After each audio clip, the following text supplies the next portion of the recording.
Good afternoon, ladies and gentlemen who have joined us on this Dr. Fundi channel via multiple social media platforms, Facebook, YouTube, Twitter, and the Dr. Fundi website. My name is Dr. Fundi Lenyati. I'm the host of this channel. As you all know, this month of August is a month in South Africa where we celebrate women. So on this channel, we have been celebrating women who have done great things or are doing great things. So I've been having conversations that I've just called Mbogodo conversations. So today we have a guest, Advocate Kholeka Nompilo Gcaleka. She is our guest today. She has not yet joined us. I hope she'll be able to join us any moment now. I've also invited people who are close to her so that at a certain point they can also just share about how they experience her in their lives. So a little bit about Advocate Kholeka Nompilo Gcaleka. She is recently appointed Deputy Public Protector following a recommendation of the Multi-Party Committee of the National Assembly. She is a seasoned lawyer who qualified with LLB at UKZN. She's currently completing her master's degree in commercial law with the University of Joburg. She's an admitted advocate of the High Court of South Africa. That happened in 2006. That's about 14 years ago. She spent about 12 years at the National Prosecuting Authority, having joined them in 2004, that's about 16 years ago, as an aspirant prosecutor.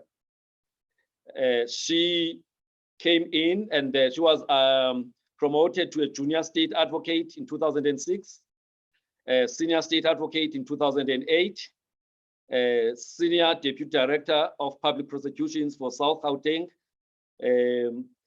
And whilst at NPA, she was elected as a national chairperson of the Society of State Advocates of South Africa. She was a member of the Black Lawyers Association as well. She is specialized in the prosecution of sexual offenses.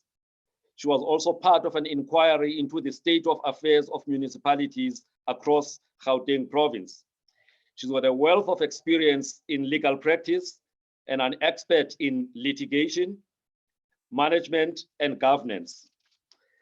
She was also an advisor to two national ministers, initially an advisor to Minister Gigaba at Home Affairs and then at Treasury. Later, she became an advisor to Minister Senzo Mchunu at DPSA, a role that she occupied before she joined the Public Protector South Africa office. And her role as a special advisor to the national ministers included advice on matters of administration, on matters of law, policy, strategy, compliance, and governance. She aspires to utilize her legal acumen to enhance good governance in all state affairs, whilst improving the good ethical conduct by state functionaries. So luckily she has joined us. Advocate Kholeka Gcaleka, Advocate Kholeka Nompilo Gcaleka, welcome to the Dr. Fundi channel.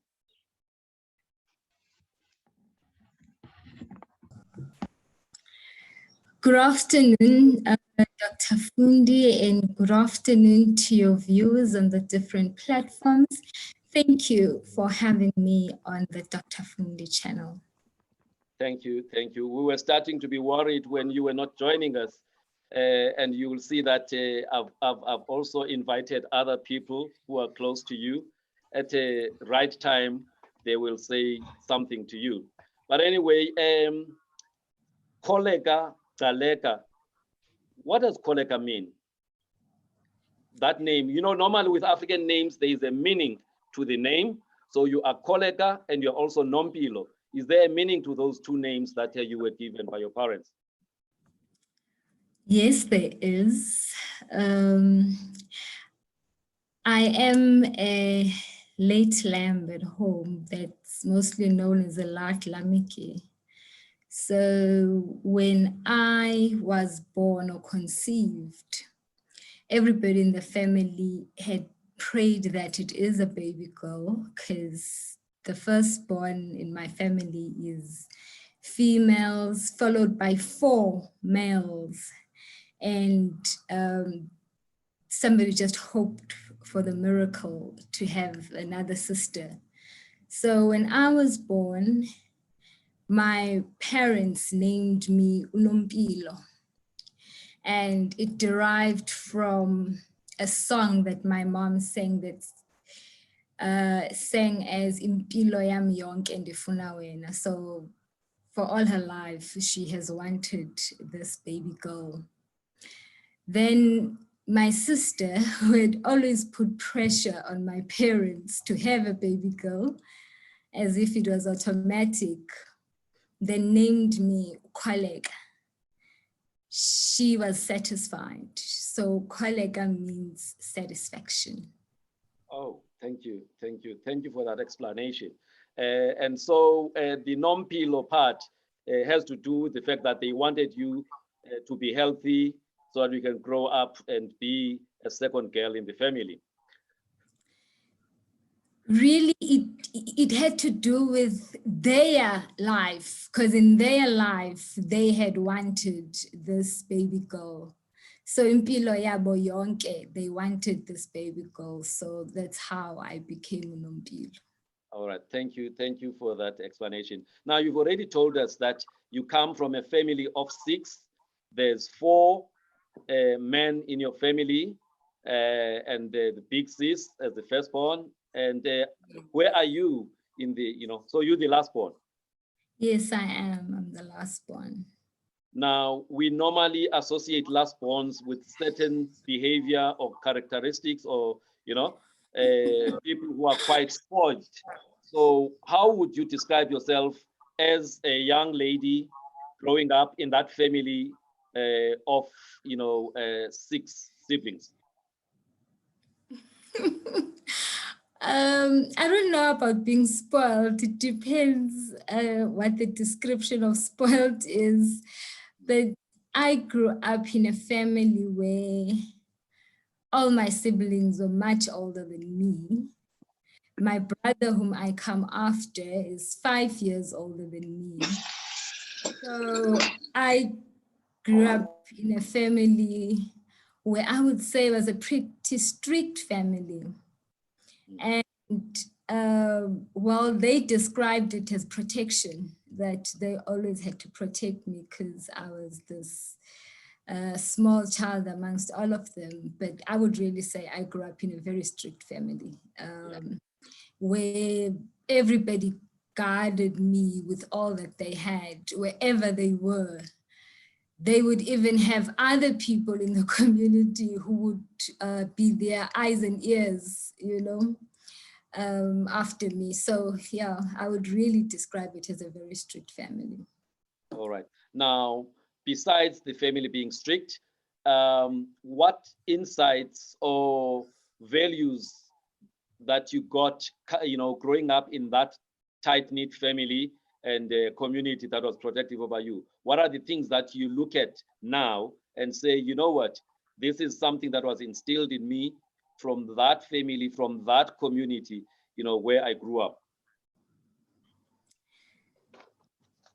Firstly, I grew up in a very religious and spiritual and cultural home.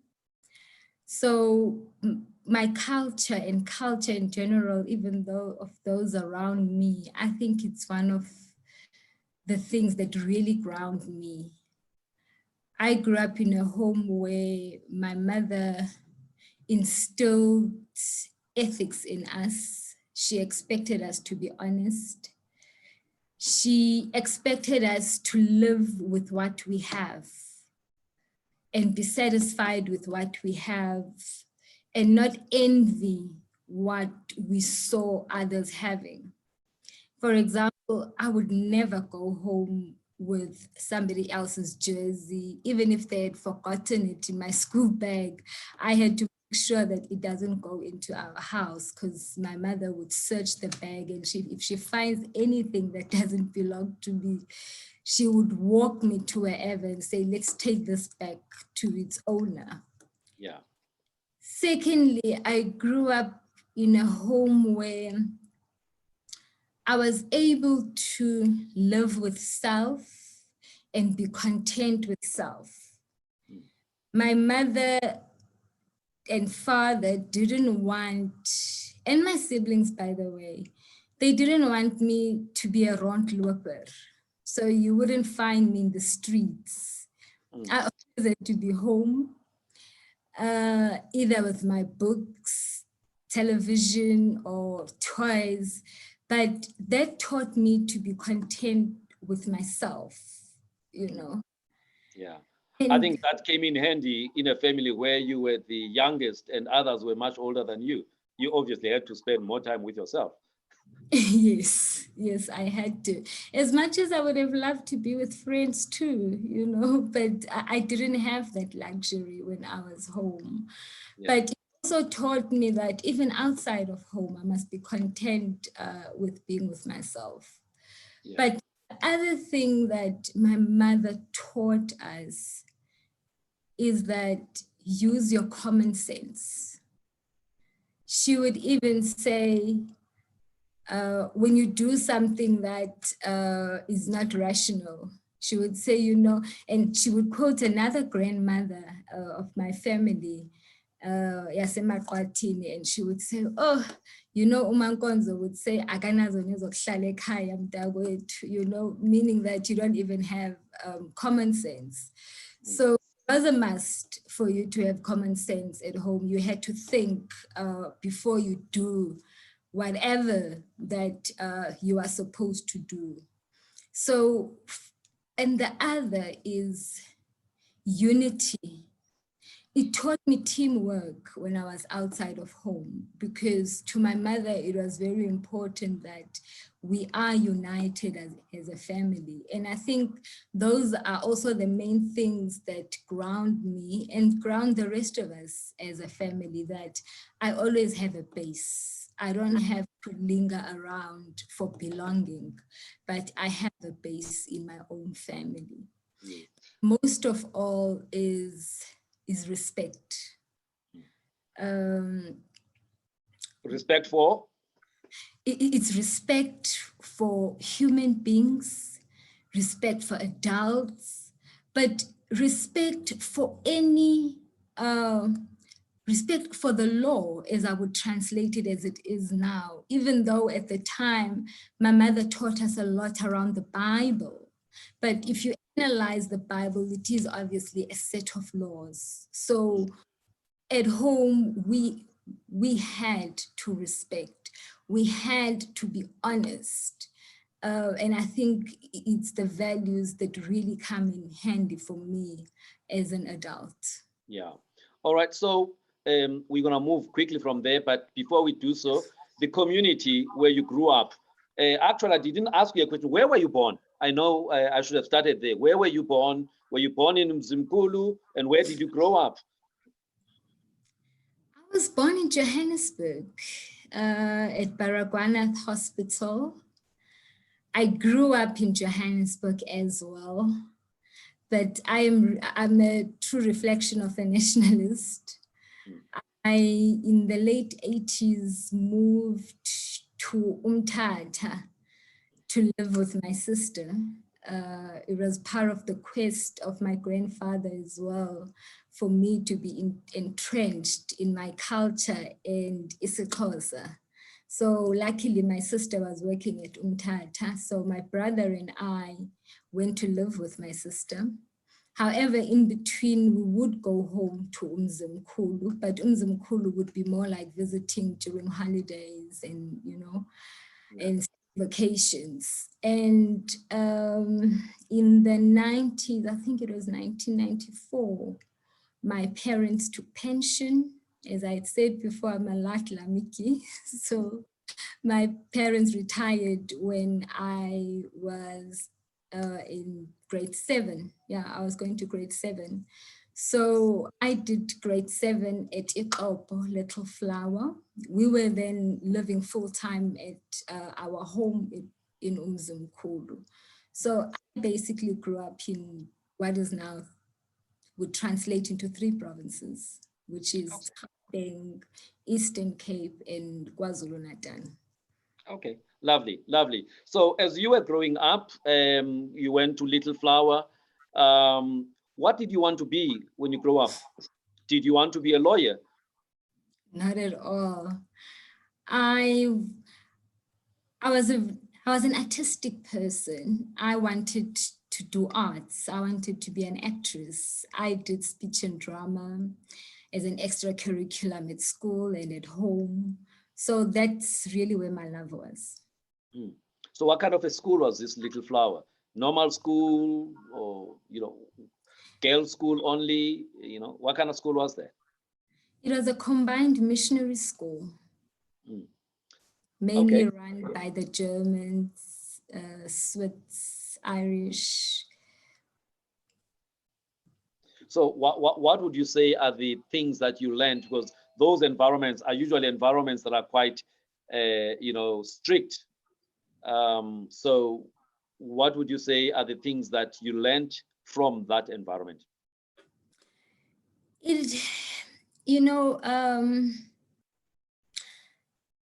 The motto for the school was Sola Nobilitas Virtues, that patience is a true virtue. The school, firstly, where it was situated at the outskirts of Ikopo. The only nearby thing or amenity there was a hospital, which was also maybe about 3-4 kilometers away from the school. Initially, I used to travel to school by bus. It would take us from Umzimkhulu to Ikopo. It's 18 kilometers, but it would take us over an hour to get to school by bus. And it became a little bit exhausting for me. And my parents and siblings then took me into the boarding house of the school, where I stayed for 2 years. I couldn't sustain it for long. There were a lot of dynamics. I went back home, I think, for grade 11 and grade 12. But what I had learned there really is discipline.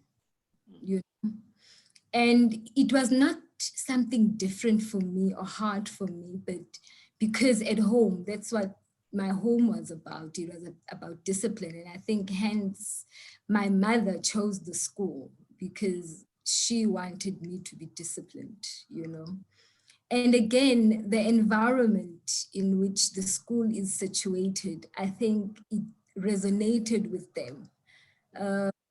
Today, I would call it isolation, that indeed it was an environment where you had to focus. Yeah. You had to focus and do what you are there to do and nothing else. And it was a very strict environment as well. All right. So you grew up and there were strict homes, strict schooling. And how did you turn out to be, as a teenager and adolescent? There's a time where you start to be appreciated by boys and stuff. Did you have time to explore those kind of things? It was very difficult. One, boys were too scared of me because of my brothers. So even if I had a crush on a boy, it would be very difficult. The boy would just be thinking, there's no way we would want to be beaten by this girl's brothers. So I really grew up in a strict environment. I had a boyfriend, by the way. We would hardly see each other. I see my friend Baba was here. It was her cousin. So we would hardly see each other. And my brothers sort of caught up on the issue, and I don't know how. So he was, and we lived around town, and he lived about 15 to 20 Ks away from town.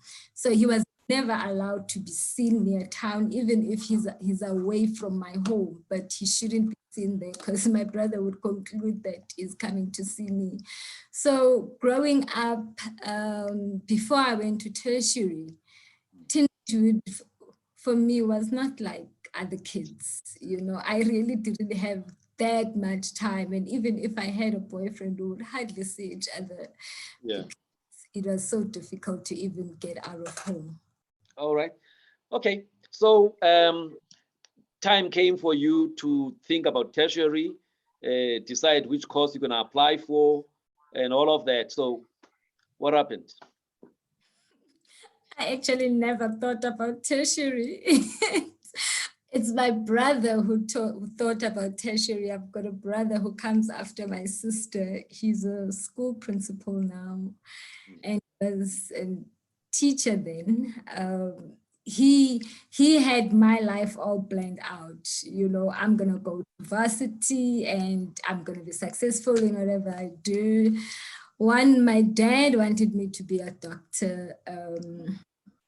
And I was set on being an actress. So I applied in the middle of grade 12. I applied to what was then the University of Natal. I think I applied to WITS, I think. However, when time came for me to really go to tertiary, I realized that I didn't want to go to any of those two universities. I had my head set on, I want to have fun in tertiary. You know, I want to live my life. And because growing up as a teenager, I never had that opportunity.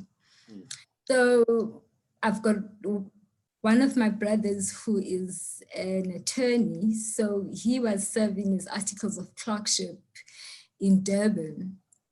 So my mother then said, I must go to Durban with Ubudlungelo so that I can go and register at the University of Natal.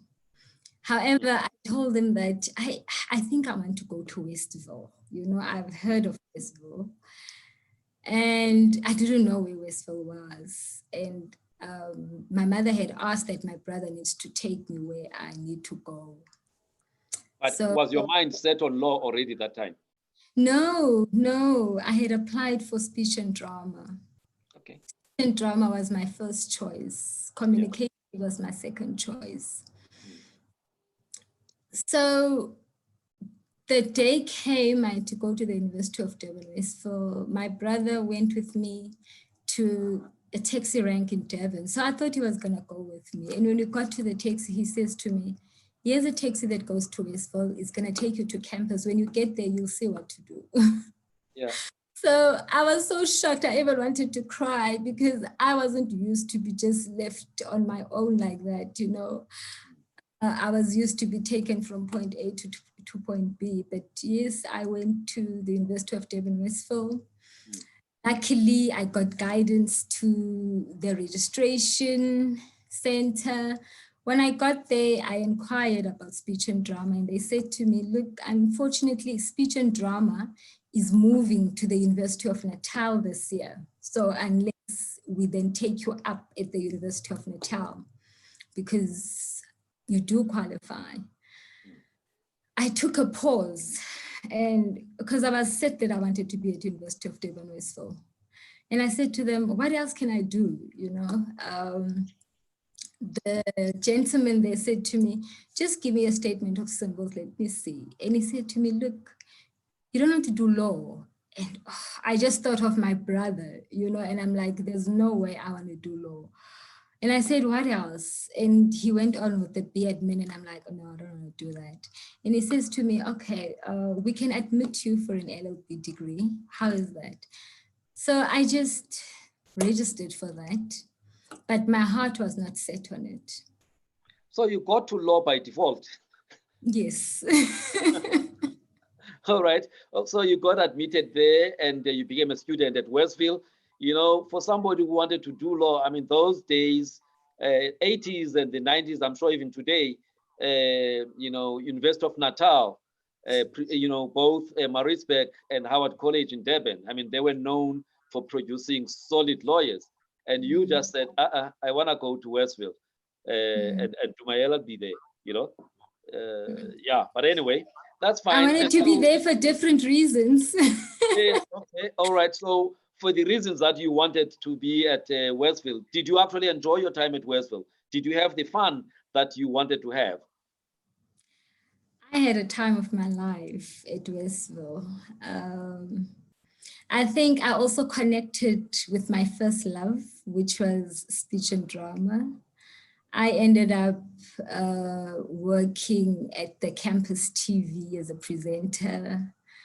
By the time I left, I was also the acting chairperson of the campus TV. So most people who didn't attend with me, who knew me from campus, actually thought I was in the arts. I remember when I was prosecuting in Soweto, there came a guy we were with at varsity. So he found me wearing this prosecution gown. And he says to me, "What are you doing here?" You know, I'm like, "What do you mean?" He's like, "What, doing something with drama, cameras and whatever?" And I'm like, "No, I was studying law." So yes, I had a time of my life. Right. Lot But of you still managed to pass your books though. Yes, I did. I had to pass. I didn't have a choice. I mean, I wouldn't have a home to go back to if I didn't pass. Yeah. And your brother being in Durban, doing articles there, did you give you space to be yourself? He actually did. I lived with him for the first semester, and thereafter I went to raise. He didn't bother me. But my brothers who lived far off were the ones who did. They would come to raise and do unannounced visits. But yeah. All right. No, that's good. So did you cruise through how many years was it? 4 years? A comprehensive, LLB thing? Was during our days, as students, one had to do an undergrad, be proc, be juris, and then they do another year or so of LLB. So yours was like one straight thing? Yes. It All was right. a 4-year LLB degree, yeah. All right. So did you do it in record time, or, the fun messed you up a little bit and maybe you added an extra year or so? I added an extra semester, just the first semester. I conceived when I was doing my final year. So there was one paper I could not write as a result, but I wrote it the following year in the first semester. Oh, so that was like a trophy of the fun you had.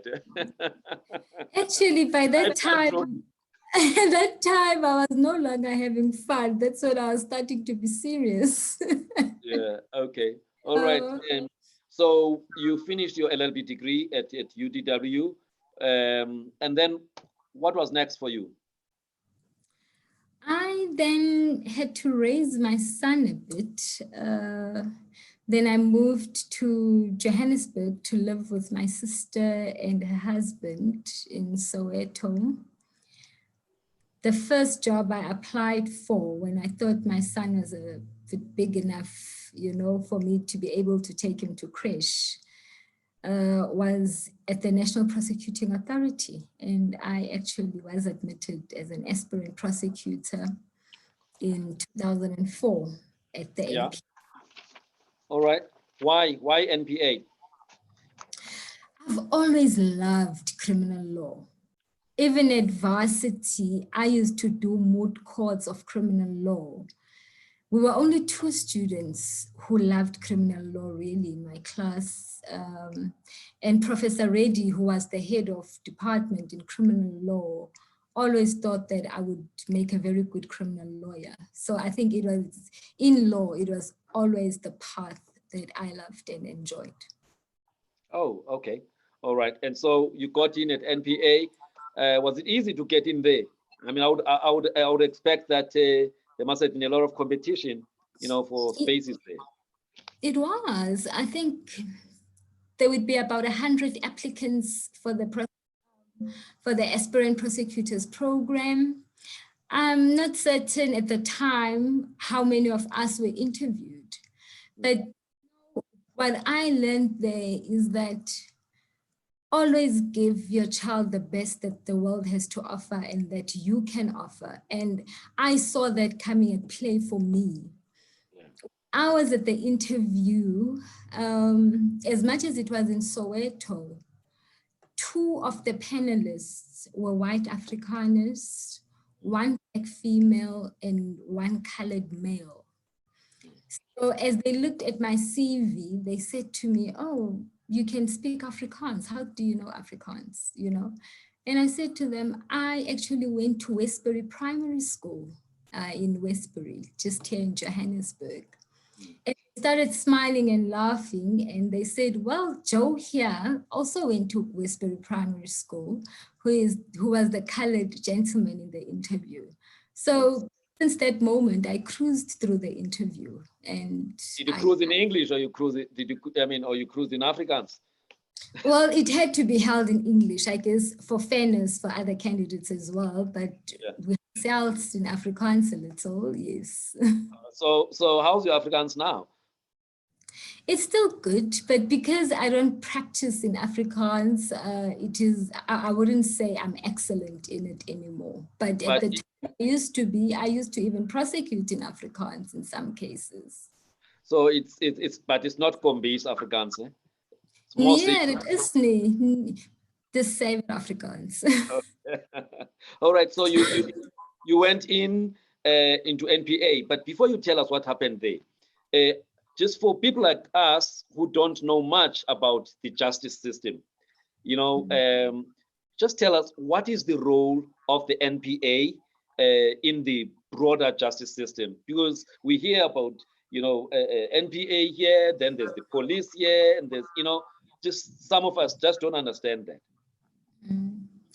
The role of the NPA really is to guide investigations after the police have investigated, and then take the docket to the NPA for decision. The NPA would guide investigations, take a decision on whether to prosecute or not to prosecute, and then take the matter to court and prosecute. The role really then becomes that of assisting the court to come to a just decision on whether an accused person is guilty or not. What would be situations where NPA chooses that, you know, or decides that this case is not going forward, you know? Well, if there is insufficient evidence on which to prosecute the matter, firstly, they would decide not to place the matter on the roll. If the matter is already on the roll, and at some stage of the matter, some witnesses would die, some evidence, you know, would not be relevant anymore at the time, then the NPA would decide to withdraw the case. Okay. And matters where the witness or the victim needs to be referred anywhere else, for example, for psychosocial support, the NPA would do that. In instances where mediation is required or diversion is required, the NPA would also refer for those particular services. Yeah, okay, all right. So you spent 12 years at NPA, right? Having joined them in 2004. What would you say? I mean, when one looks at your bio, you spent the most time, you know, in terms of your working life at NPA. So there must have been a lot of highlights there, but there also must have been, you know, challenges and frustrations and stuff. So how would you characterize your 12 years within the NPA? Very diverse, Doc. You know, the NPA is an institution, firstly, I would recommend to any graduate, law graduate particularly. I think it's an institution of high discipline, ethics, and professionalism. You learn that, you learn hard work in the NPA. But it's also an institution that teaches you to stand up for yourself. You learn assertiveness. You learn assertiveness because it is not an easy institution. Adele and I will always describe it as the sneeuwplek for sissies. You need to be assertive. to a very large extent, you need to stand up for yourself. But it's also an institution where it is the center of justice in our country. So you get to play that role in the lives of the people of South Africa on whether justice is done within the criminal justice system or not. That becomes on your shoulders, which requires a lot of hard work, but it also requires you to be an empathetic person. And it requires you to be a diverse person who understands the different communities and society within our country, so that when you take that decision whether to prosecute or not, you don't only rely on the law, but you rely on the entire circumstances around the particular case that you would be dealing with. So that is the kind of institution that the NPA is. So you joined them in 2004. 2 years later, you were a junior state advocate. Another 2 years later, you were a senior state advocate. And later you became senior deputy director of public prosecutions. What was responsible for this, going up every 2 years, you were going to the next level? What is it? What was the success factor? Or what were the success factors for you? It was discipline and hard work, but also it was standing up for myself. I never used to keep quiet when there was an injustice around me, even against a witness that I handled. I'll just give you an example. There's one matter I was doing, and the court I used to work in was next to the control prosecutor's office. And the control prosecutor was a young Afrikaner lady. And whilst I was sitting in court during tea time, I could hear her shouting at people, And when I went out to see, she was actually shouting at my witnesses. So I went up to her and I said, but why are you shouting at my witnesses? And she says, no, they're speaking Zulu to me and I don't understand Zulu. And I said to her, but get an interpreter. It's not their problem that you don't understand this is Zulu. So we had a huge fight, and it even it involved the chief prosecutor, about it. And I said, it's an injustice to the witnesses. They don't come here to be further victimized. They are coming here to assist us to do our job, and we need to treat them with humanity and respect. And I used to do that in most instances. I used to stand up on why I don't get a performance bonus, because my court used to be the best performing sexual offenses court. I would stand up against my chief prosecutor. And ironically, when there were junior state advocates posts in the High Court, he came to me and he said to me, Kholeka, there are junior state advocates in the High Court. You don't want to apply. Protea is normally the training ground for the High Court. So if you come from Protea Court, you've got a good chance of being admitted at the High Court as a junior state advocate. Yeah. Indeed, I applied and I got the job. So I don't know whether he was genuine in asking me to apply or he just wanted to get rid of me. But whatever it was, it worked. Okay. All right.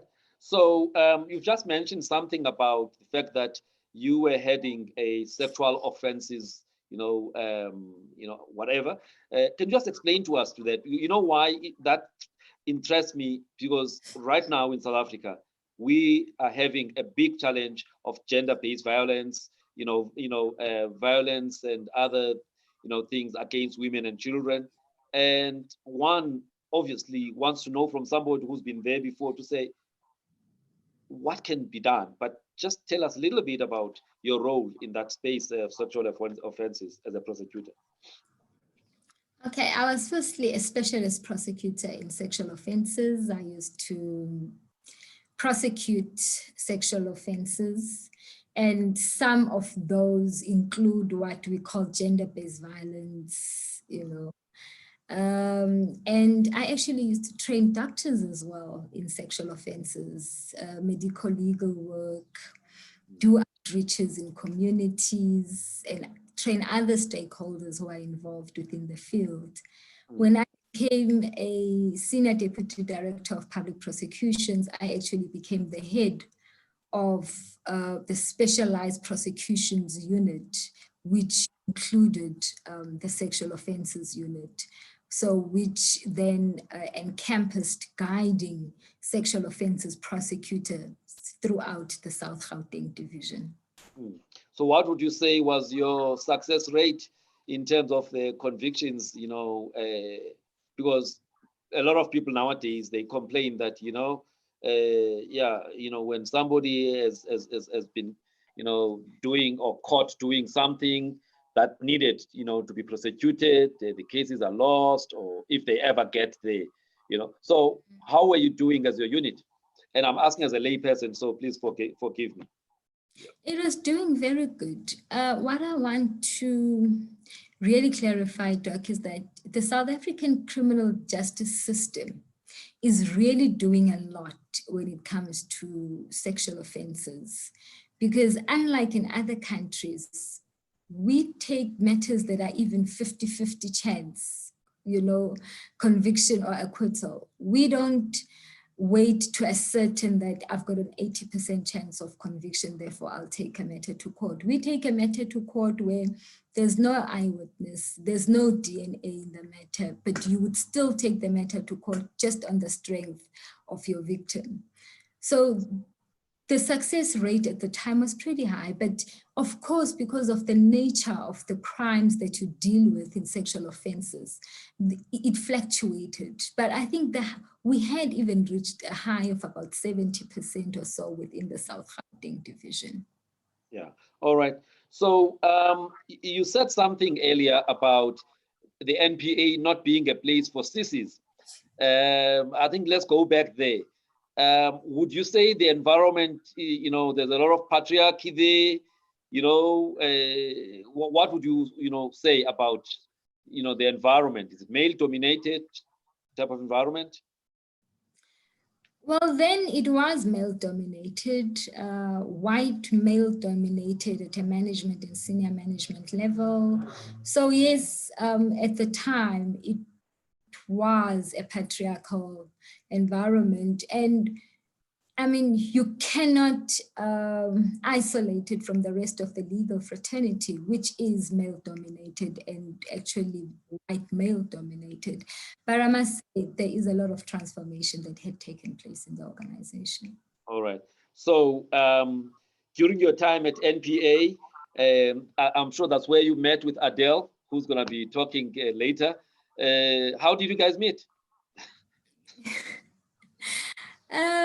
Adele was, I think when she got to the High Court, I was already a senior state advocate, if I'm not mistaken, but we just clicked. We worked together at the High Court and we just clicked.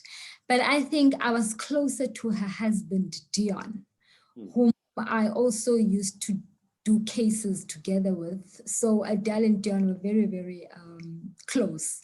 So Adele would come around, sit with us, we would even engage on the law and so forth. But we became very close. I think the time when we really got to know each other and became the closest, I think it's when we were preparing for the State Advocates Society Conference, which was going to be held in Tsitsikamma, where our office and division and the Gauteng as a whole really took a stand that we had to transform the Society of State Advocates. And Adele was one of the people who was in favor of the transformation, that the society had been led by white, particularly white males. There's never been a black person who had led the society, and it was time that a black person leads the society. There was consensus generally in the Gauteng province that that needs to happen, and Adele and her husband were one of the people who played that instrumental role. Oh, okay. And so I would assume then that you're saying it was a male-dominated environment.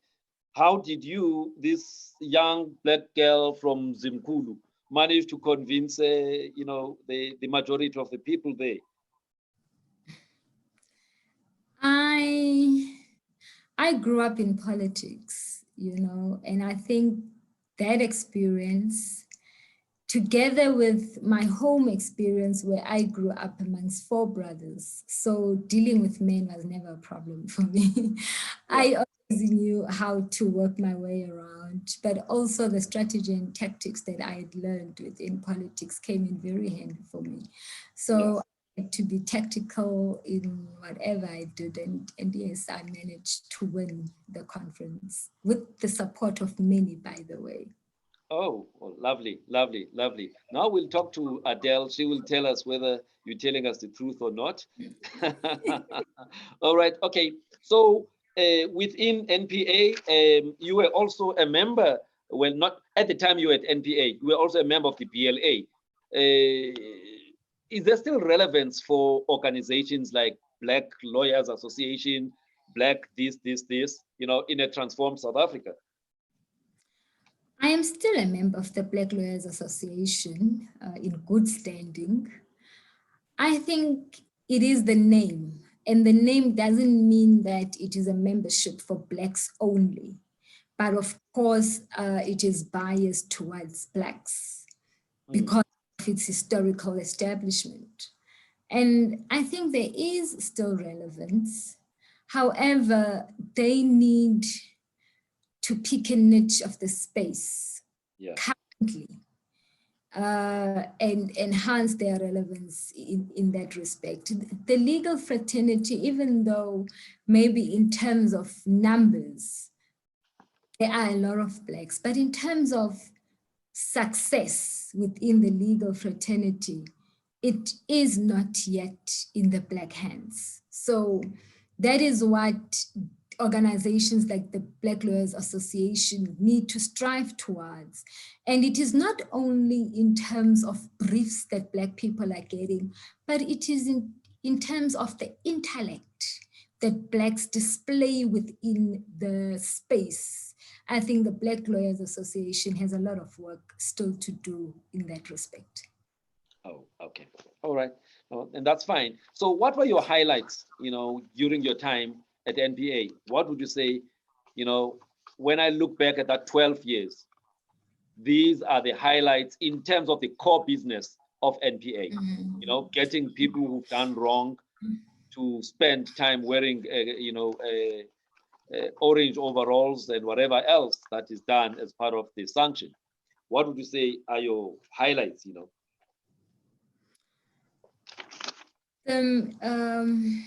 Is a rape case I did when I was still at the lower court, where a young lady who was perceived to be a lesbian was raped. I think those were the times when society was being introduced to these kind of issues and cases, and I got a conviction rate in that particular case. And it was when corrective rape had just come in, you know, in about 2005. So I did that case and I got a conviction in the case. And I think the message that it sent to society is that rape is rape and there is no corrective rape, and everyone has got a choice of which gender they want to be, you know. You know about orientation. Yes. And then the other case that I did was which was called the Westville case. I think the point that was driven was that no matter how old the case is, it can still be resuscitated. I had to do the case de novo. It had been heard before. And there are certain injustices that happened in the case. The complainant came to the High Court to complain. I took up the case. We didn't really think we would get a conviction in that case. And most of all, I think it also sent a lesson to young people that no matter how young you are, you can still be jailed. So there were about 3 minors, juveniles in the case, and they were convicted to life imprisonment for what they had done. From what I've seen through the years as well, from Buyisiwe, is that she continued to be an activist against gender-based violence. But I think as I introspected about the case, I asked myself, what is justice?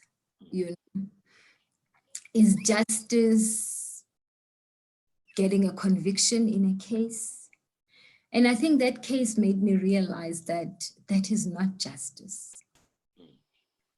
Justice is the justice system being more receptive and more proactive in how it deals with its cases, but also doing more than just prosecuting, looking after the psychosocial impact of the case and the person and the environment and transforming that environment, but playing a bigger role within in championing social justice. And that's really what I learned from that case. And there's another case I did, which was very political, very controversial. And I learned so much from that case. And it taught me ethical leadership. It taught me to be fearless. It taught me to stand by my decisions no matter what. But it also taught me that you don't have to be the most senior person in the organization to take a decision.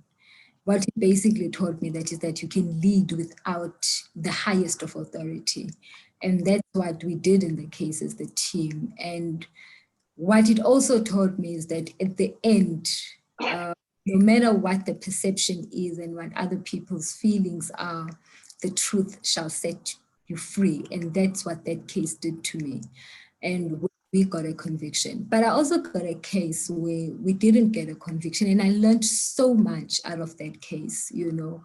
And part of it was that sometimes taking up a case shouldn't just be to get a conviction, but it is to lay out the truth, you know, whether you get the conviction or not, but let people be able to take out what the truth is, especially in a high profile matter. Okay, no, that's good. I'm just gonna ask you one question, then I'm gonna go to Adele. I think this is the time, you know, at NPA, that's where you guys met. I want Adele to just come in, but let me just ask you this question. You said that you were actually a political activist, or you still are a political activist. How did you manage to juggle that with your role, you know, as an officer of the court, you know, a legal person who was a prosecutor and all of that? Was there no times where maybe, you know, there was a conflict in terms of what you were doing out there and the work that you were employed to do? Well, I was a political activist. I haven't been for many, many years. I grew up in a home where my mother was a political activist. She was the daughter of Omakandilili Yakobi, who was a Poto activist and Poto leader in the Eastern Cape. Yeah.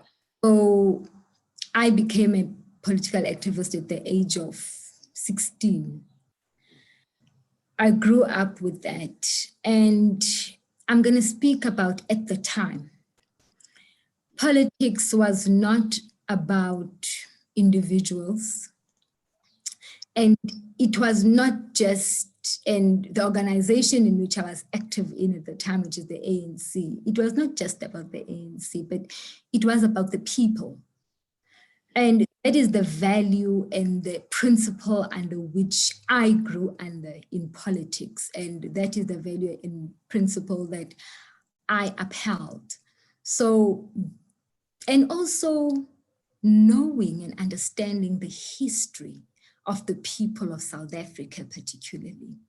That played an important role in my career as a lawyer and a prosecutor particularly, because as you know, in the apartheid system, the criminal justice system was used a lot, you know, to fight the battles between the then government and its opposition. So what it taught me is that one needs to prosecute without fear, without prejudice, and fairly. It was that fairness which I applied in my work. I was never conflicted, never, not even once, because mine was never about individualism, but it was always about putting the country first. Yeah. Okay. Lovely. I think I like that that answer. I see Adele has been trying to connect her audio. Adele, have you managed to connect? Hello, Dr. Nyati. Yes. Can you hear me? Yes, we can hear you. It would be nice if I can even see your face. It seems that I'm having a bit of problems with my camera here. So unfortunately, I don't think I would be able to connect with the video. My apologies for that. No problem. You know.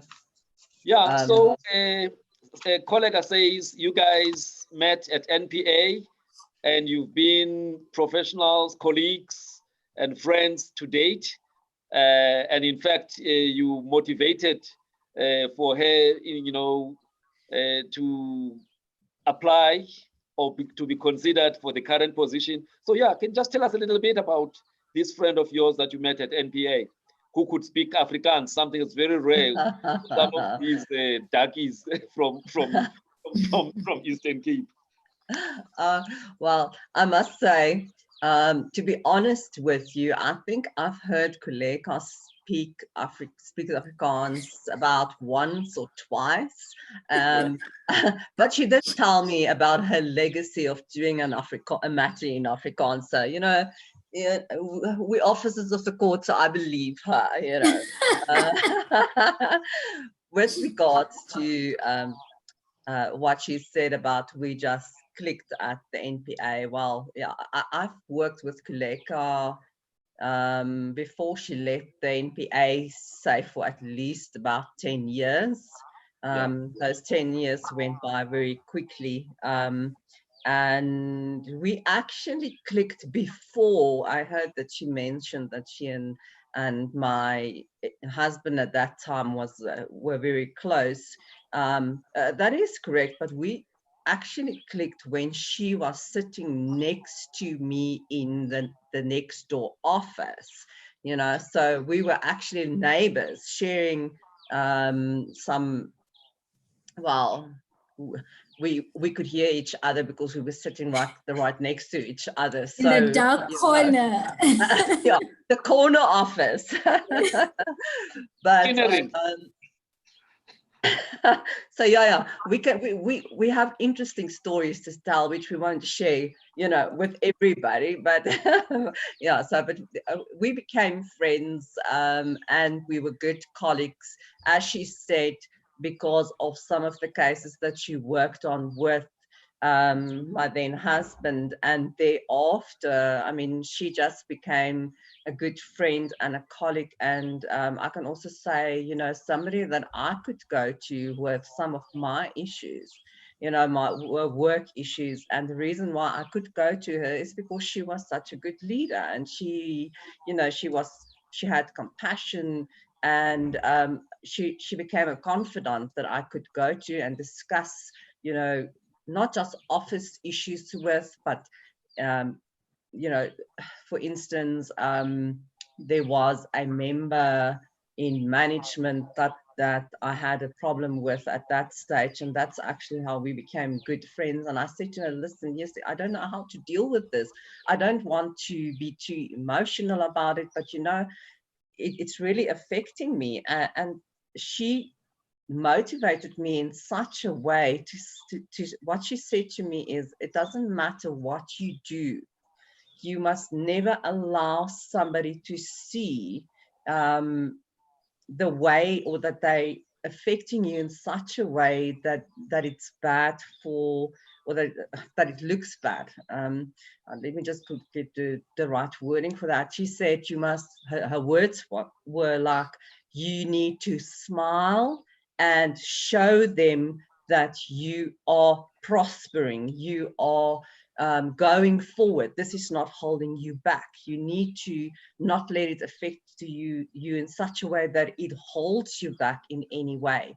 She also learned me how to stand my ground, you know, sometimes in very difficult circumstances. I mean, I was a junior at that office, so, and I came from the lower courts, and I think she knew exactly how it felt to be a junior, and you're walking into this big office, and you know, there's so many things to deal with. So I can really say that, you know, and that's what she teach me. She teach me that you need to stand your ground, but you need to do it very respectful, with dignity, to keep your integrity. And another thing that I also want to mention that I can say that I've learned from her is to always, you know, when you make any statement, or when you take on any situation that might be challenging, you need to make sure that you have facts, evidence, and we sound like lawyers, you know, we don't do that in everything in life, but that's what she teach me. You need to have facts. You need to substantiate your opinion and view. And when you do that, when you take a stance, even against, you know, like she said, we sometimes in very diverse and challenging situations, and especially when you're junior, how do you deal with top management structures, and how do you stand your ground, and you stand, I don't want to say stand your man because we're women, you know, so, but you know, sometimes you need to stand your man as well. Yes.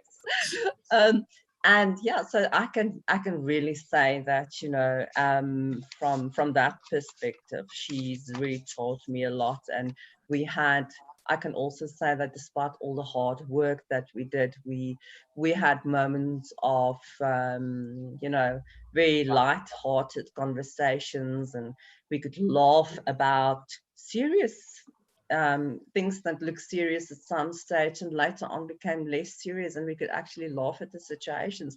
And because of these life skills, and that's what I want to call it, she taught me very valuable life skills that I was able to later on transfer to some of my other junior colleagues that came into that office. And I could say, listen, but I completely understand how you're feeling. And, you know, this is what that I learned from I would say, an empowered person or women. I love to go to the women part because, as Kholeka said, you know, I don't want to go all the male dominant issues, but you know, unfortunately, it is true that the legal fraternity is still a very male-dominated environment. And I say that with all due respect to all my colleagues. And another thing that I can also mention, but is that Kholeka is one of those people, and that's another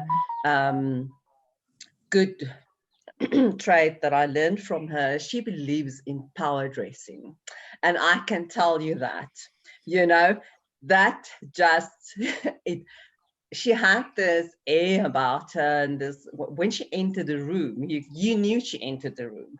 And that's one thing. She was noticed, and she got noticed. And later, like, we in the law environment, sometimes when you do power dressing, unfortunately they would notice you first for, you know, what you're wearing, and they would call you a poppy. Yeah, we do get that still. We still get that, a poppy, you know, let me use that Afrikaans saying. But when she starts to speak, you know, it's with authority. And later on, they realized that, listen, this is not just a poppy, you know, this is somebody that is highly intelligent, and that actually speaks with authority. So those are a few skills that she, you know, imparted to you. that she managed to teach me. Right.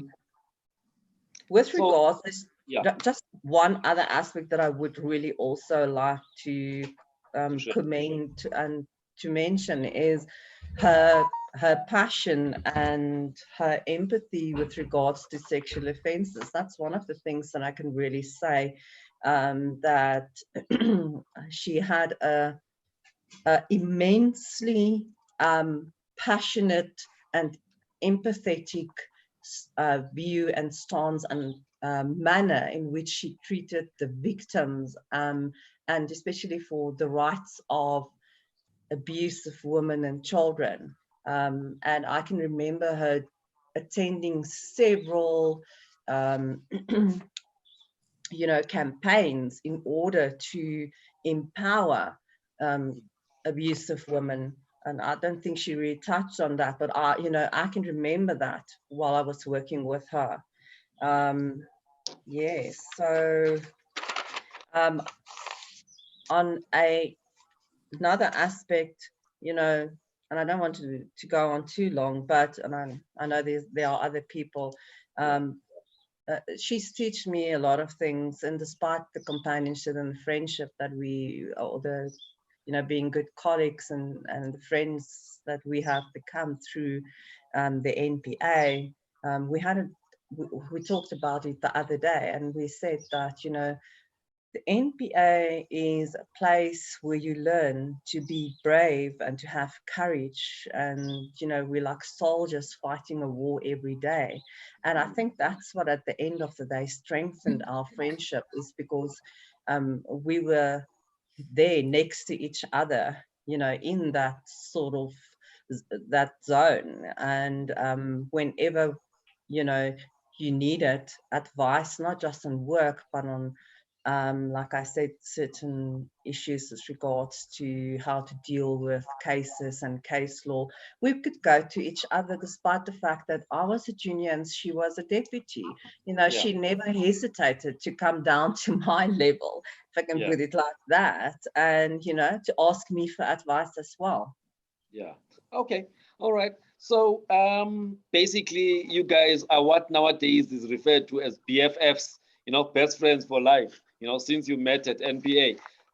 One last thing, though, Adele, when she was going for the DPP, position, you wrote something in the newspaper motivating for her or something like that. What was that? Yes. Well, I recommended Kholeka for the deputy public protector post, and I had to do a motivational letter, and we are officers of the law and therefore of the court, and therefore I could not put anything into that letter that I did not really, or that was not the truth. And in that commendation letter, I commended Advocate Gcaleka at that, and you must excuse my Afrikaans pronunciation of that, as a skilled prosecutor who worked at senior level, and her experience of being an advisor and contribution that she made would be an excellent candidate to the Office of the Public Protector. But I commended her not just for her prosecutorial duties that she did, where she guided and she managed serious, complex, and sometimes sensitive investigations. I also highlight the fact that she had a unique ability to manage stakeholder engagements, and that she was a person who contributed in upholding justice and social justice, in particular at the community level, as was illustrated by several community projects. That is just a few highlights from the recommendation that I had. With regards to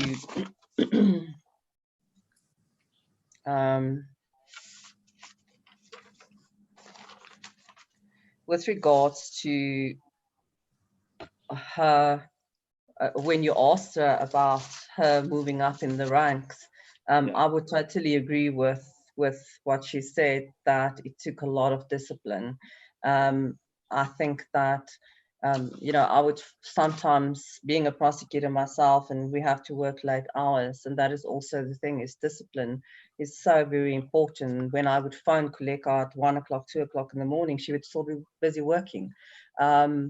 So I think it was with regards to the fact that I nominated her for the public protector, I knew that she could use all the skills that she has, and the fact that she has been through all the ranks of life. I believe that she was a leader, resilient and able to, you know, lead in situations with grace, compassion, and patience. And yeah, yes. All right. But now, just about you, though, quickly. So you're still at NPA? Yes, I am. Doing what? I'm a proud prosecutor, and I've been there for 17 years. So You're part of the furniture now. yeah, I'm also one of those career prosecutors. Yes, I'm still there. All right. No, thanks, man, Adele. Thank you very much. Let me just move on now. I need to move to the next stage of her life. She became an advisor to 2 national ministers. Now, I'm not going to take one minister. I just want to look at the role. You left being a prosecutor. You then became an advisor to Minister Gigaba at Home Affairs. You moved with him to Treasury. And later on, you became a special advisor also to the current national minister at DPSA. Now, that transition from being a prosecutor to being an advisor to a politician, I don't understand it. You know, how did you manage that? You know, was it easy to do it? You know, Doc, I don't understand. I don't know how it happened myself.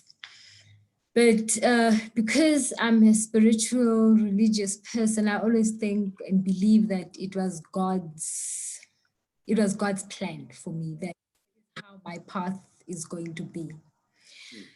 When I was appointed as a Senior Deputy Director of Public Prosecutions, I remember we were busy with the case with some colleagues, Advocate Barnett being one of them, Advocate Zeiss van Zyl, who had been my senior and mentor when I arrived in the High Court. And we ended up being both Senior Deputy Directors of Public Prosecutions. So he said, he was congratulating me and we were in court, and he says, yeah, you are in EXCO now. And yeah, you're gonna stay here while I'm going on pension in so and so years. You'll still be, you know, and just saying that he was just giving me his words of wisdom as an EXCO member. And I said to him, well, Zeiss, don't count on it. By the time you go on pension, I would have left. You know, I'm just giving myself 5 years in the NPA as a senior deputy, and then I'm leaving. I think I would have played my part and I would have learned what I had to learn, and it would be time for me to go.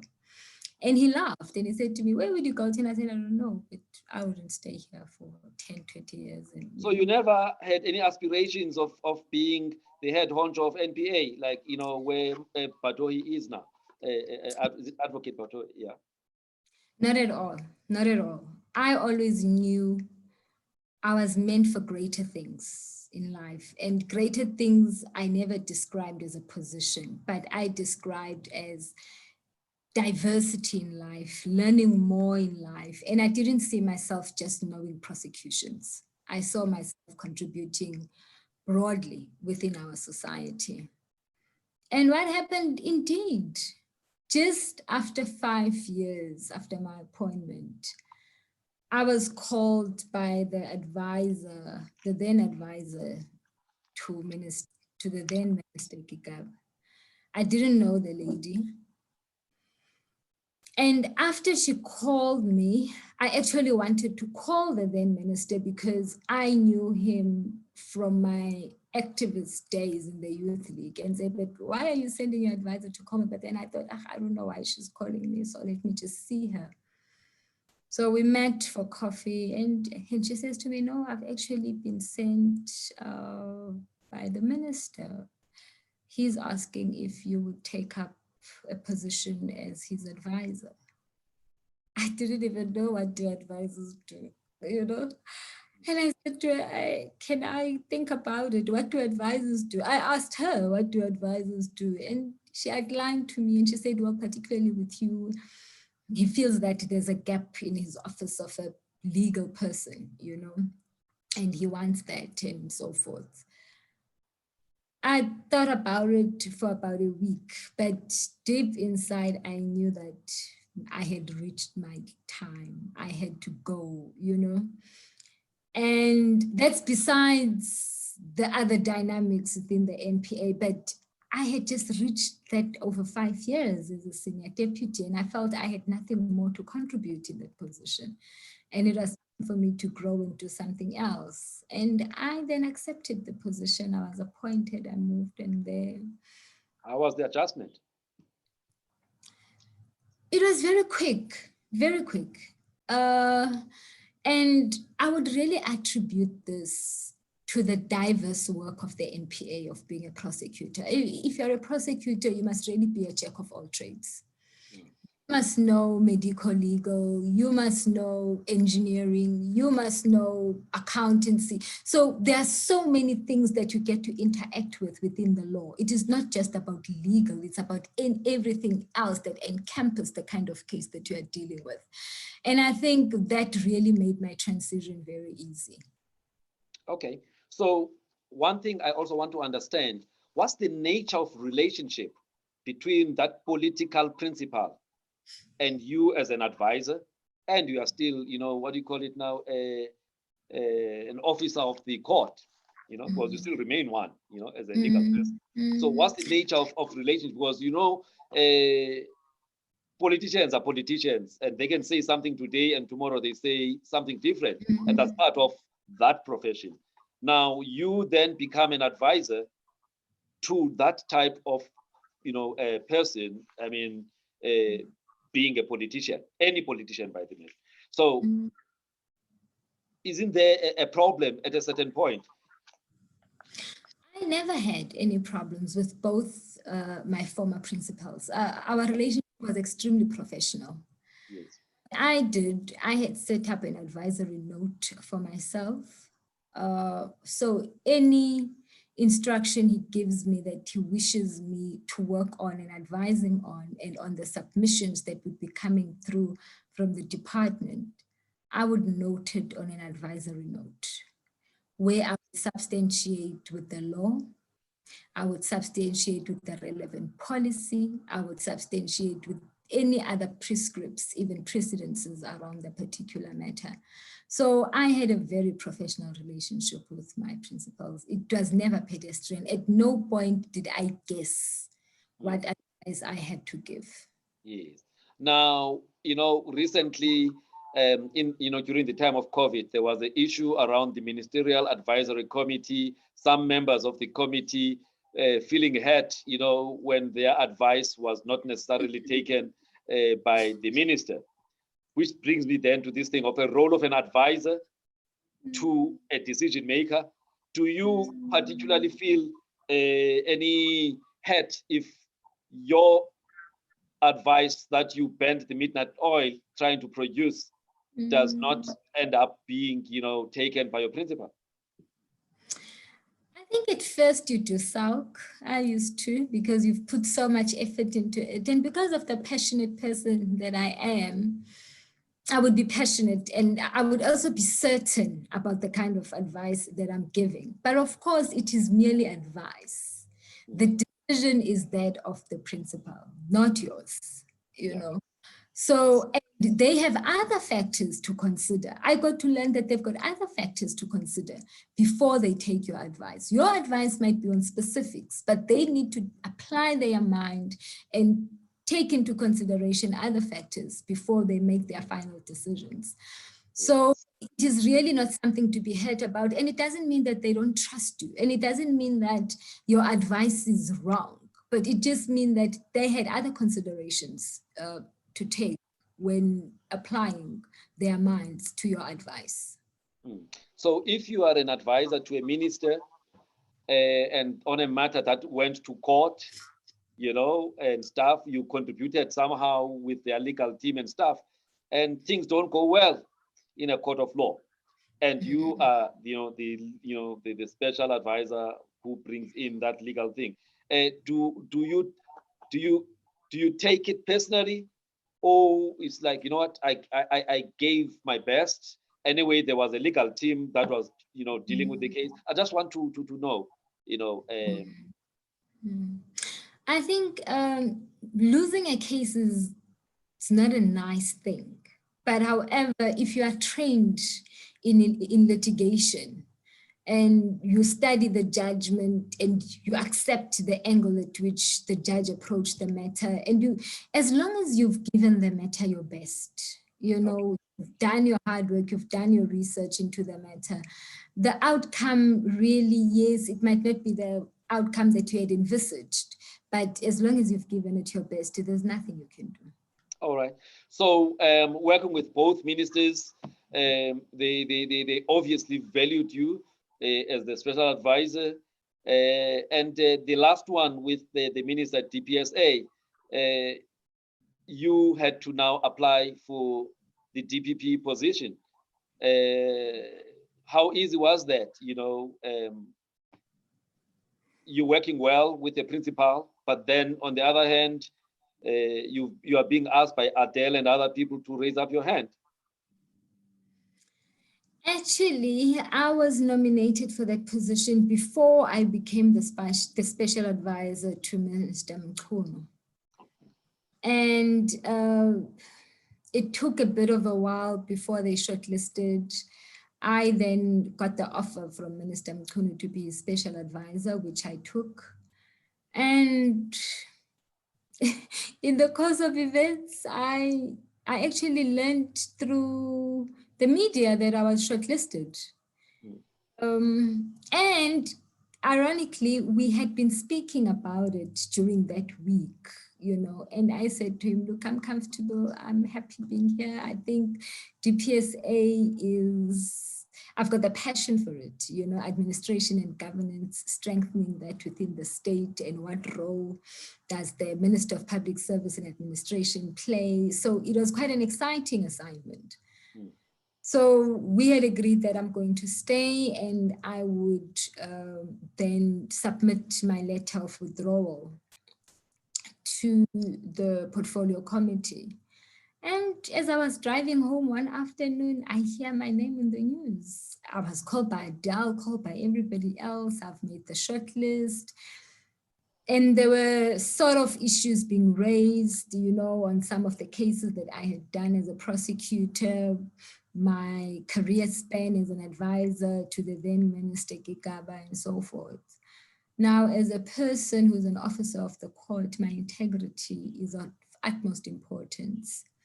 And that moment I knew that I had to clear my name. And how does an officer of the court clear her name? I was not going to throw stones on the media as well, like everybody else. I had to choose the correct platform to clear my name. The following day, I had a discussion with Minister Mkhunu, and we both agreed that I needed to attend the interviews to clear my name, but not to get the job. Yeah. So I prepared, and my preparations mostly was on going back, and as Adele says, I'm really an evidence-based person, was going back, getting all the documents of all those allegations, and all of that, and that's what I wanted to answer to, and very little on the job, because at the time I had decided that I'm not going to take the job. So I went, and I believe I sufficiently responded to those issues. And it was then the end. We continued to work as if there's nothing else. And one afternoon, I think the National Assembly had met and deliberated on the names or something, but I was too busy. I didn't know what was happening. So he called me to his office and he says to me, "Did you hear?" And I'm like, "What?" "That the National Assembly had recommended your name to the president. And it seems it's the only name that has been recommended." And I said to him, "No, but it can't be. I'm not going to take the job. We had discussed and I had promised that I'm going to stay. And I'm going to help you through this assignment, you know?" And he said to me, "What's your priority?" You know, and I said to him, "My priority is to serve, and it's to serve my country, and that's why I'm here." And he said to me, "I also think as a deputy public protector, you would serve your country. And the duration that I've worked with you, I'm confident that you have the ethics and the integrity to hold that office. And that's what that office needs. And that's what the country needs. And maybe I should accept." And he was extremely sad. And he said, "Maybe I should accept that I too need to put the country first. I don't have anyone in mind of who would be my advisor if you leave and when you leave.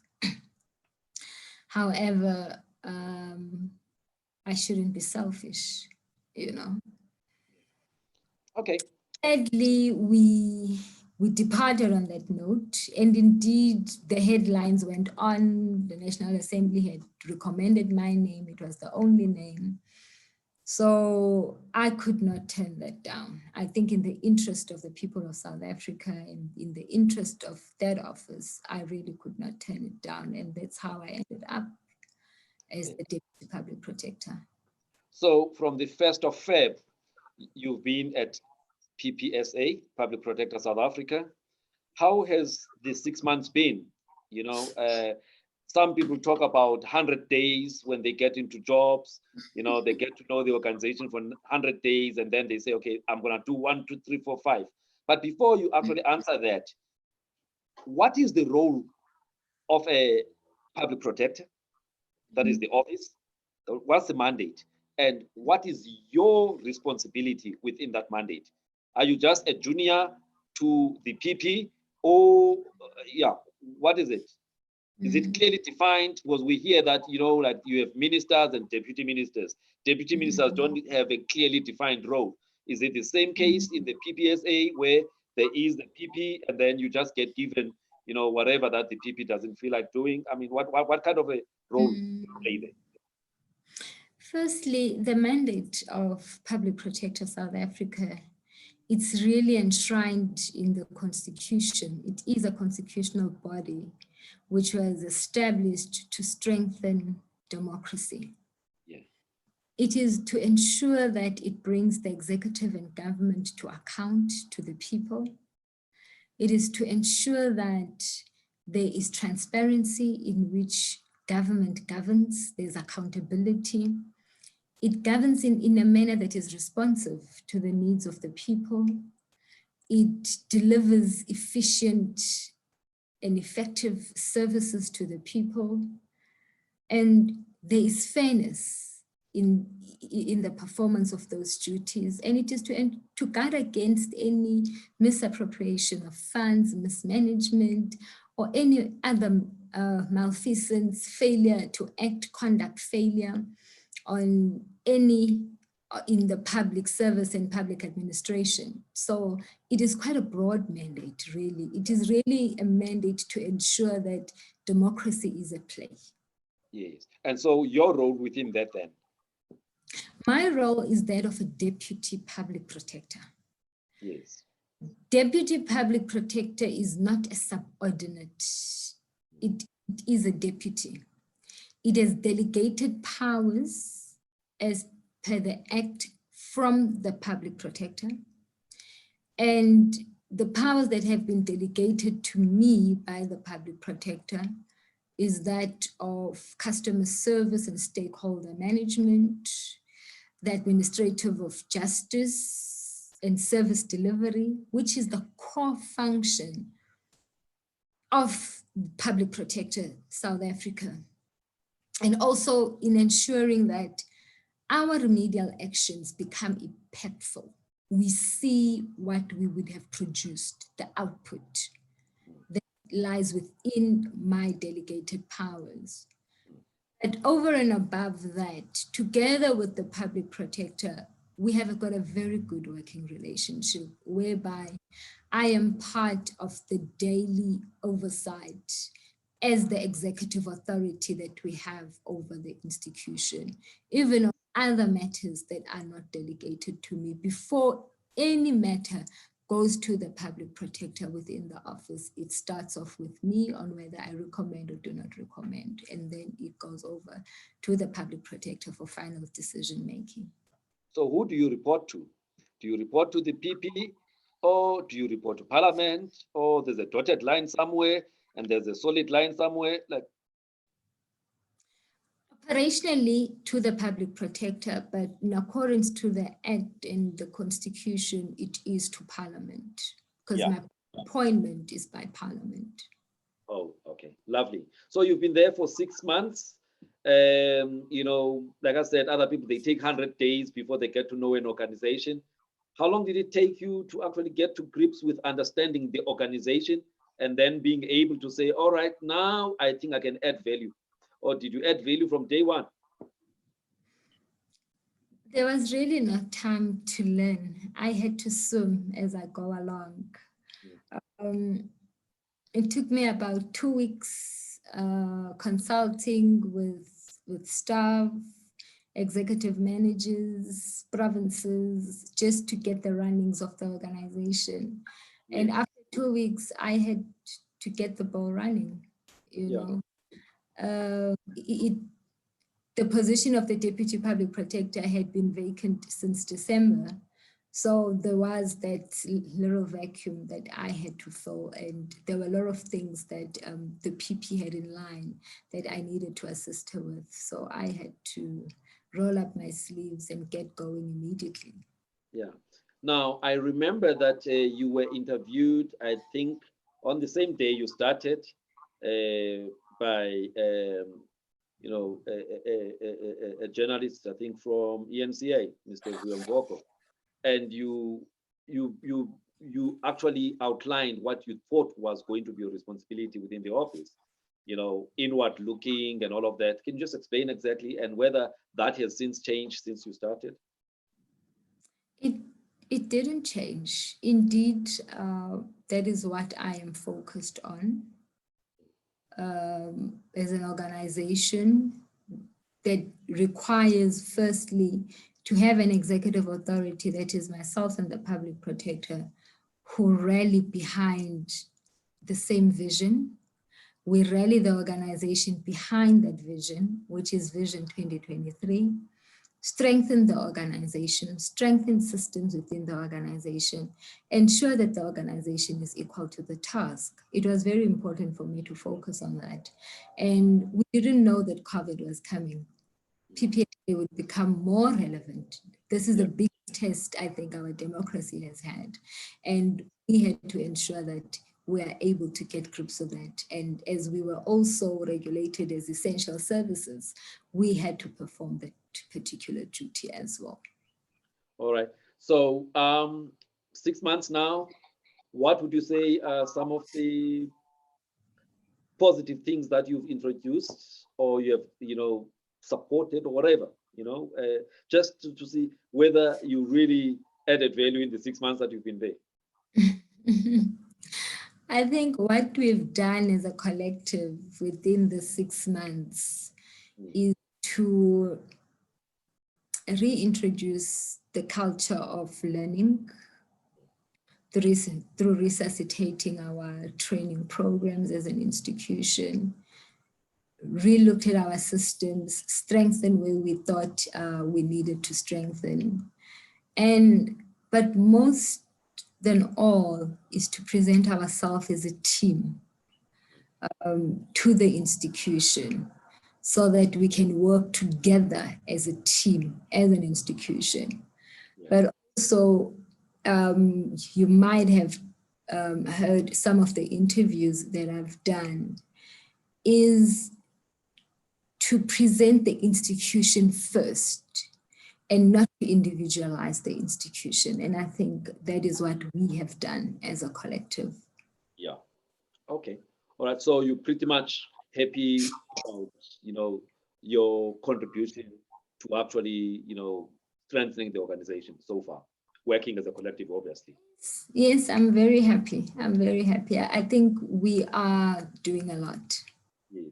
Now, I'm going to ask you something controversial, and you can choose to answer or not to answer.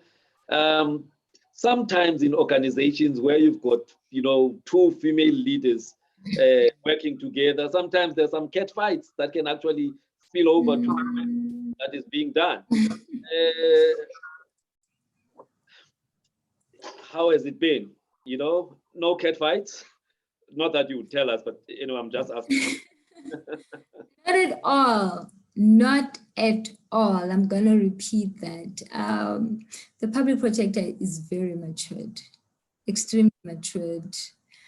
I think we are both women who have been around and who are focused in getting the work done. We've got a lot of similarities and we strengthen each other. We consult each other. And we are very sisterly about it. And what I've observed in arriving at PPSA is that the public protector is very pro-woman. So for her, it's a plus to have a deputy who is a female. And that is also one of the things that I would attribute as having strengthened the office. Because, no offense to you, Doc, but women are more empathetic. The motherly instinct kicks in, the sisterhood instinct kicks in, and we can multitask, we are faster, So I think that really has been our characteristics, both of us, that has attributed into us having a very good professional relationship. Yeah, lovely. I think that is quite good to hear, because, you don't want a situation where organizations slack on their mandate because of, internal issues and stuff. So to have the two senior people actually working, hand in glove, I think that's what the country needs. So that's good news. I'm also going to ask you another question. Coming into that office, PPSA, we know that there's been negative news from time to time about the office.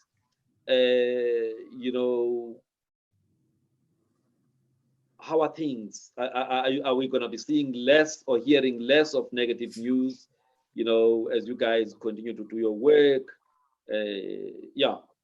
Side shows, I'll put them side shows. Doc, I think there's really not been side shows about the public protector, the deputy, there's really not been, and it attributes to the response that I've given you before. Yeah. However, in respect of the decisions that the public protector takes, I don't think there'll ever be silence around that. The mandate of the public protector is that it has extended over the years. I think with democracy growing, so has the constitutional bodies and their mandates. They have developed. The law has developed that. For instance, our remedial actions are binding unless you take them for judicial review. Now, there is no way any person or institution would take those lying down. They would want to clear their name, which is understandable. And which challenges us as an office to strengthen our knowledge management, to strengthen our decision makings as well. So I don't see that ending, but I see that also being a growth path to us as an institution. Yeah. Okay. Lovely, lovely, lovely. Can I bring in now these other friends here? I think I'll start with Babalwa. Babalwa is your childhood friend from Umzimkulu. She's a pharmacist here in Johannesburg, working for a pharmaceutical. Babalwa, can you switch on your camera so that people can see you? Hello. All right, Babalwa. Yes, you've been invited to come and just have a quick one. This is somebody who claims to be your childhood friend from wherever, you know, whenever in Mzimkulu, and you guys went to Westville together and stuff. What can you tell us about her? Can we trust her in that office? We can trust her with all that we have. You know, from the time that we met, we've been friends for over 20 years now. Like, we've been friends since we were 16. Yeah. So no, let me ask Advocate Gcaleka to switch on her camera, because okay. I wanted to see her reaction when you say certain things. Okay, so I believe in her as much as the rest of South Africa has shown over the past few years. Yeah. So I think everyone should also let their hearts down. She's good she is a woman of her word, and she stands by her word. I believe in her. All right. Maybe she's gonna pay you for what you just told us, but what would you say are her areas of improvement? There can't be anyone who's perfect. There must be some areas of improvement, areas that she needs to work on, you know. You know, as your friend, you know her intimately like that. Okay, so what I think with her, which as she grows up, she's a typical last born. People would say that, what is a typical last born? For me, she's grown up being cushioned so much, you know? So I wouldn't want to compromise anything. If it doesn't say Kholeka to her, it's not for her. No matter what you say, she would not even try to really say, let's take for example, you want to go somewhere with her where you just think, no, she probably won't like it. Rest assured, she won't like it, and she won't even hide it from anyone who's there that I don't want to be here. So that is an area of improvement for her. But I see nowadays that I've seen now in her in places that I would think she would not even go near there. Okay. Yes. All right. But what are the strengths that you know about her? Just two. Two very profound things. Kholeka's strength is unity. She's one person that has friends that date back to like 20 years, or her childhood friend is still her childhood friend even now. So she loves, and she loves hard. So she wants people to be together at all time. She's one person that whenever I meet with her other friend, it's almost like, how did you meet her? And everyone feels as special as the next person in her circles of friends, be it how different we are. But that's one of her strengths, that it doesn't matter who you are, it doesn't matter your background, she will always treat you with the respect that you deserve. Okay. And the other thing for us that has been like what I've learned from her is family. She's very family orientated, and she loves everyone in her family, the siblings, the nephews and nieces, no matter how many of them they are. Everyone is special. She loves everyone, even with problematic ones. I mean, in every family, there will always be good ones, but there will also be that one uncle or aunt who's problematic. That one uncle who's problematic will always call Kholeka first and tell her problems. Okay, all right. So what has made you guys to have this relationship to last, you know, more than 2 decades like you have? You know, if there's one thing, we've never lost touch. People lose touch. We might not have been at some point, because I was working in Durban and she was already in Joburg, but we made time for each other. even when she's busy, I know now, even now, no matter how busy she is, she's got time for me to say, Antiza, how are you? How is family? How's everyone? You know, when you have such a friend that I feel bad sometimes because I know she will sleep late, she will be working until late, she's got meetings the whole day, but she still finds time in all of that to make time for our friendship.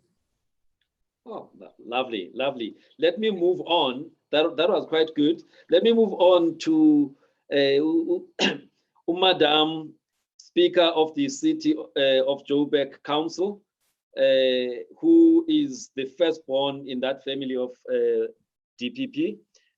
Madam, where is she now? Madam Speaker? What? Don't tell me that she has fallen asleep now. Yes, Doc, I'm here. I'm here. All right. Yes, yes, yes. So she said you had been pestering your parents that you want a baby sister.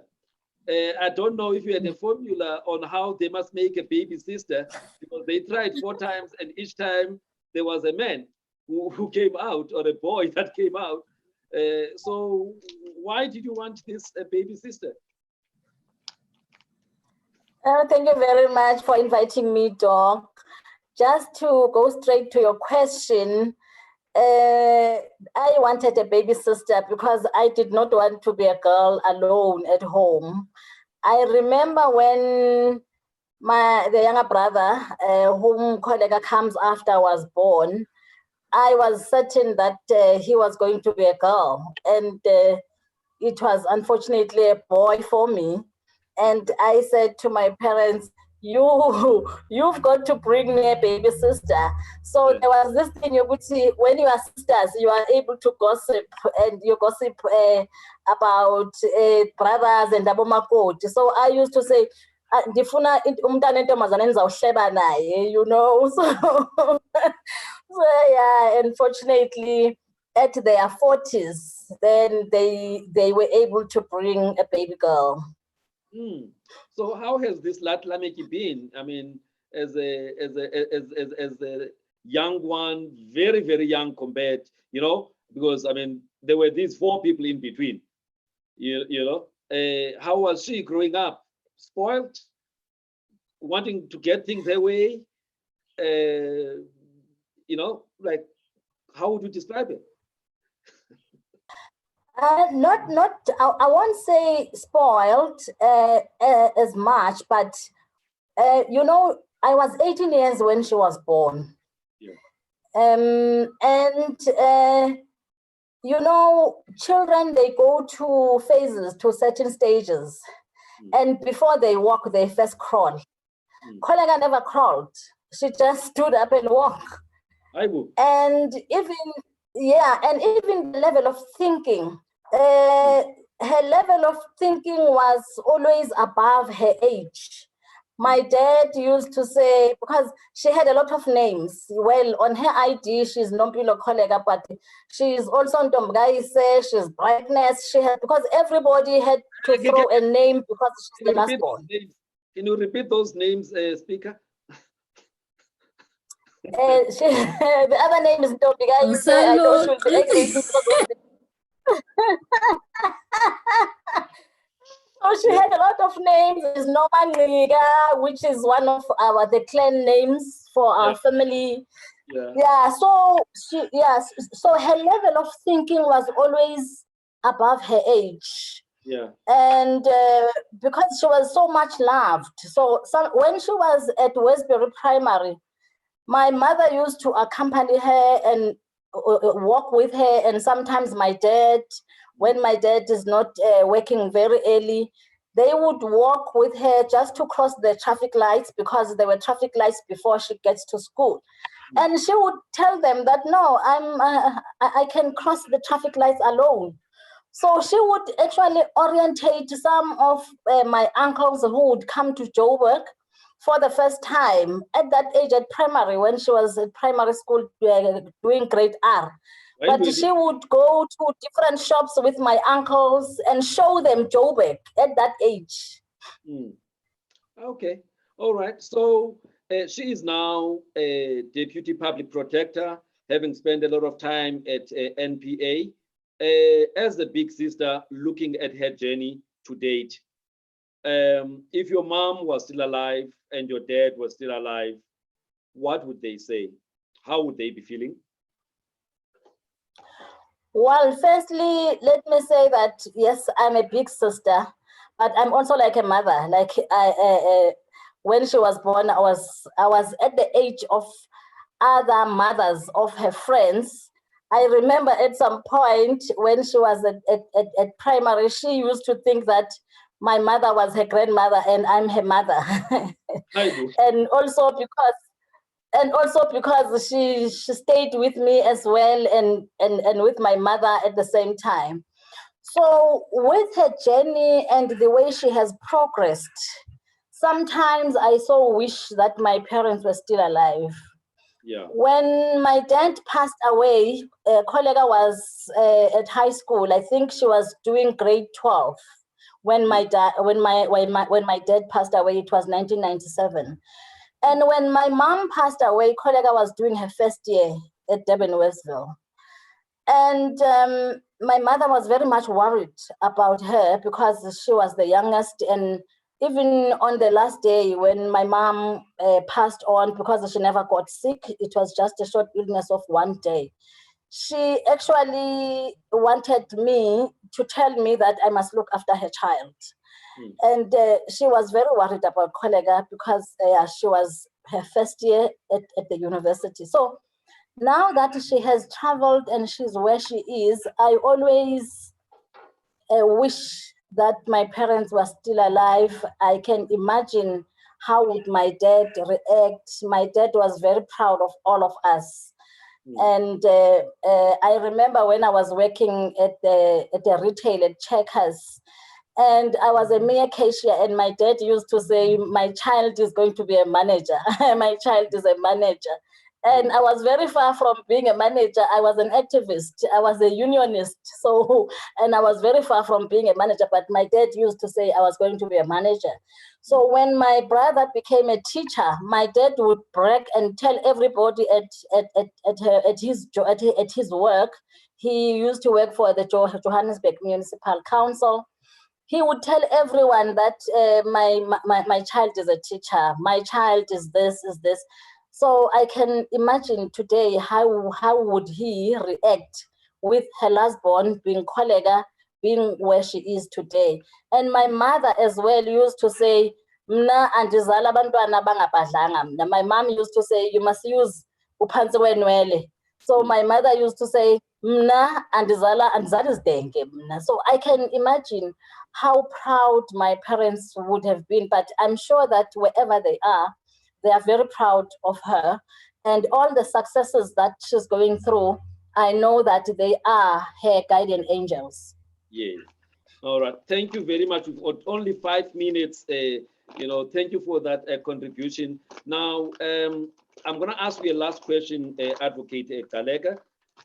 You said you aspire to utilize your legal acumen to enhance good governance in all state affairs, whilst improving good ethical conduct by state functionaries. Now, in the context of state of, they call it state of capture or state capture in South Africa over the recent past, and also now COVID-19 related corruption, what goes through your mind? Issues of ethics, issues of governance have failed this country at many levels. And you say that's your mission, to actually help the country to turn around as far as issues of governance and ethics are concerned. So answer that. And the last one, as a female in that top position, what are you doing to empower and lift up other women? We say lift as you rise. So just answer those two, because we need to finish in just about 4 minutes.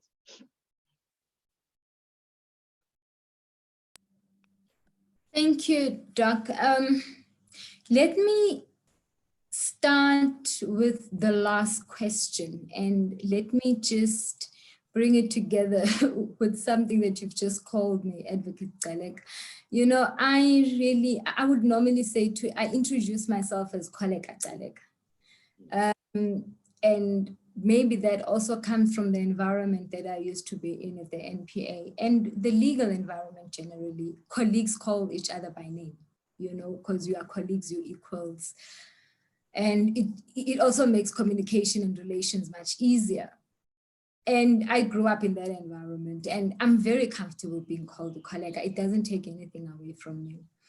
And when I connect that with the last part that you've mentioned with Lift as You Rise, particularly in a workplace and in a professional environment, you need to be accessible to people. People should be able to come to you for any advice, for guidance and career guidance, especially within the legal field. And mostly, I think as lawyers, we are not as easily approachable, you know. We carry the demeanor on our faces. So it's important that you find a way where you bridge the gap, where you can be able to contribute within the fraternity and in assisting other women as well, because it's really not a very easy environment, especially for women. So for that, I prefer being called Kholeka. It makes me accessible to everyone. And it also assists me in cases, I mean, Adele says she used to be my junior and I would go to her for certain advice. Now, if I had carried Adv Gcaleka in my head and the fact that I was the senior Deputy Director of Public Prosecutions, the second in charge in the South Gauteng division, I wouldn't have been able to approach Adele and be able to say, come, let's discuss this case. What is your view, you know? So what I have really contributed in, I do have people whom I mentor, but I don't have any formal mentorship. And I'm hoping to start it. And the reason why I don't have it is because I've really had a work experience where I would not be stable. I'd be traveling around, I'd be having awkward working hours. So it would be very difficult to take up formal mentoring and coaching. However, I have been doing it. I give guidance, I give specific attention to young women, you know, I contribute. I mean, I've got a lot of nieces myself. I find out how they're doing their life, their careers. I'm like that Dadobawa who's even, you know, within their age group, some of them. So I believe that charity begins at home, and I do that. But, you know, Doc, I also pay special attention to boy children, and because I'm a mother to a boy, I honestly feel that we need to strike a balance. The generation that's growing up needs to grow up where there's equality. You know, we need to start them off at the same footing so that we avoid the contradictions that we have and the contradictions that we've been going through. As much as we are fighting patriarchy, but we must also avoid creating a matriarchal society. We need to create an equal society, which means that the generation that is growing up now, we need to find a balance. So I've had a few young juniors that I have mentored. Some of them are at the bar now and others are in the public service. The reason why I'm leaving the question of governance and ethics for last is because it's very close to my heart. And I believe that in every democracy, the cornerstone is its governance. And what is the pillar of governance? It is its ethics. And I'm going to tie that with what the supremacy, what the supreme authority is within our country, and that is the rule of law. And tying those together is to say, in a country like ours, it is important that we uphold the rule of law, where the supreme code is the law. However, the law doesn't govern itself. It doesn't implement itself. Tom Bingham in the book, The Rule of Law says, the rule of law depends in the hands of those to to whom it is entrusted. So to have a rule of law, to have good governance, it depends on the hands of those who are entrusted to the execution of that governance. So that's where ethics become important. So you cannot speak of the law without ethics, because the law doesn't drive itself. So I believe that as a country, we need to root ourselves in ethical leadership, in integrity, so that we are able to close the governance gap that has happened in our country. And we cannot run away from the fact that there is a decay in governance in our country. And how do we repair that? And we should repair that by investing in ethical leaders. And I honestly feel it is also maybe a module that should be done at tertiary level or even at high school level, where ethics need to be emboldened upon the citizen of this country. If we are strong ethically, we'll be able to repair the decay in our governance as a country. And in that fact, we'll be able to uphold the rule of law. Now, we normally hear from many quarters where people saying, no, but you know, what I'm doing, it's not illegal, even if it's unethical, but they say it's not illegal. So for, again, people like me who are not legal people, you know, the standards, you know, law and ethics, which one has got higher standards, you know, and is it just enough for people to say what I'm doing is within the law, even if it's clearly unethical? You know, I truly feel that ethics have got the highest standards. For you to end up doing something illegal, you start off doing something that is unethical. You might be smart enough to draw the boundaries for it not to be illegal, but that what makes it not to be illegal, it is because that act, whichever prohibits it, is not prescribed. That's the only thing that makes it not to be illegal, but it doesn't mean that it is right. So if you are a person of high standards, if you are a leader, the test should start with ethics. And you should never differentiate between being ethical and doing something that is illegal. As a leader, what grounds you should be ethics, and that should be the highest standard for you. You shouldn't wait up until you break the law. You break what is prescribed. So then we hear people saying, no, but there's nothing that stops me or my family from doing business with government. And indeed, there's nothing that stops them, but it's unethical, right?